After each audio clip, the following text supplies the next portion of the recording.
Teknologi telah berikan perubahan ketara dalam cara kita berkomunikasi. Perubahan dapat dilihat dalam komunikasi kerana kita sangat bergantung kepada digital untuk berhubung dengan orang tanpa mengira tempat dan waktu. Komunikasi bolehkan kita untuk terus berhubung dengan orang lain dari jarak jauh dan mudah untuk interaksi secara berterusan. Ia mudahkan kita untuk akses maklumat di hujung jari.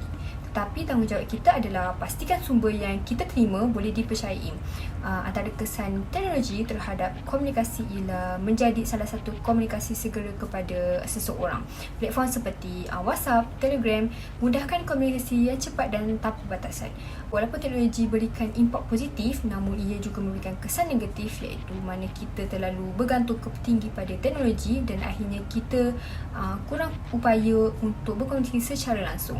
Kemudian maklumat yang melalui mesej, maklumat yang diterima jadi terhad dan emosi kita sukar ditafsir kerana kita kurang kemahiran komunikasi bukan lisan.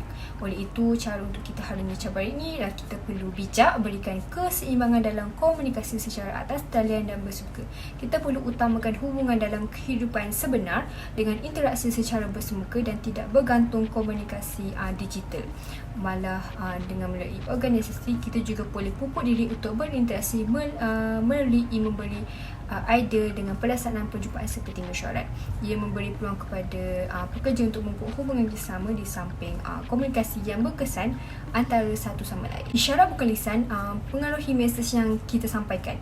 Melalui bahasa boleh disampaikan dari sudut emosi, sikap, niat seseorang. Isyarat bukan lisan ni boleh kuatkan mesej yang akan kita sampaikan. Dengan kita beri isyarat seperti eye contact, bahasa tubuh dan nada suara, ia jadi penting agar penyampaian sesuatu maklumat tercapai kerana ia dapat mempengaruhi bagaimana penerima dapat ukur dan taksir maklumat yang sepatutnya.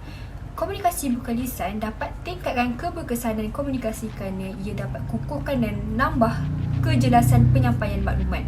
Ini kerana isyarat bukan lisan ni sejajar dengan maklumat yang ingin kita sampaikan. Ia dapat tingkatkan pemahaman individu dan dalam keseluruhan mesej yang disampaikan. Komunikasi juga dapat kurangkan kebesaran kita dalam komunikasi. Mungkin daripada segi kerana penyampaian mesej yang tidak konsisten, di mana ia dapat dilihat melalui cara kita interaksi tidak sejajar dengan isyarat bukan lisan. Ia boleh timbulkan kekeliruan kepada penerima sekaligus jejaskan kredibiliti mesej yang disampaikan. Seterusnya, isyarat bukan lisan dapat berikan kepentingan kepada tetapan personal, hubungan peribadi dan interaksi silang budaya. Antaranya ialah kita dapat jalankan sesi tumenduga. Contohnya melalui eye contact, poster badan yang tegak dan penyampaian secara rakyat menjadikan interaksi lebih baik. Ini berpotensi berikan kesan yang baik kepada persepsi penembuka. Selain itu, melalui persahabatan kita sentiasa kongsi masalah dengan mereka kan. Dengan itu, melalui isyarat dengan secara etik kita boleh angguk, kekalkan eye contact dan ekspresi muka untuk sampaikan emosi. Dengan memahami dan memahati reaksi budaya juga dalam sapaan dan gerak isyarat, ia juga dapat membantu mewujudkan hubungan dan menunjukkan kepekaan dalam budaya sesebuah negara. Contohnya, kita membongkok merupakan isyarat biasa digunakan di Jepun. Dalam komunikasi antara budaya, berbagai halangan mengatasi budaya di antaranya ialah melalui perbezaan bahasa. Bahasa ini sering jadi perhalang yang paling ketara dalam komunikasi.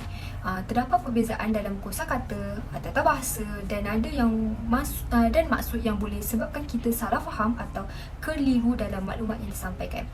Dengan itu, cara untuk mengatasinya adalah kita perlu melalui pengetahuan berkaitan budaya. Dengan kita tingkatkan pemahaman kita melalui membaca atau mendapatkan maklumat di internet, ia dapat membantu kita faham serta setiap perbezaan dan menghindari dari kesalahan. Malah dengan mempromosikan budaya yang berbeza merupakan salah satu untuk cara kita atasi masalah ini dengan baik. Organisasi boleh hargai dan raikan kepelbagaian budaya dengan adakan aktiviti yang menarik minat pekerja untuk saling memahami pelbagai budaya.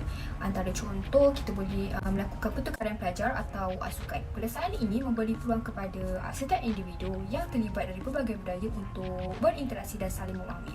Faktor yang menyumbang kepada komunikasi yang berjaya ialah dapat wujudkan persekitaran yang positif untuk berkomunikasi melalui minat yang sama.